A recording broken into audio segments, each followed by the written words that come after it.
বছর রক্তের চাহিদা লেগেই থাকে। দিনের পর দিন তাপমাত্রা যত বাড়ছে, ব্লাড ব্যাংকগুলিতে রক্তের আকাল তুলনামূলকভাবে বৃদ্ধি পাচ্ছে।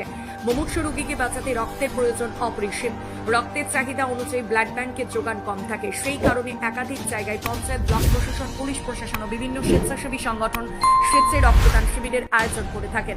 রবিবার সকাল 11টা নাগাদ পূর্ব মেদিনীপুর জেলার একরা 2 নম্বর ব্লকের পানিপারুলে লায়ন্স ক্লাব ও মৌলিক খুশি ফাউন্ডেশনের উদ্যোগে রক্তদান শিবির ও মেদিনীপুর রটারি চক্ষু হাসপাতালের ডাক্তার দ্বারা বিনামূল্যে চক্ষু পরীক্ষা শিবিরের আয়োজন করা হয়।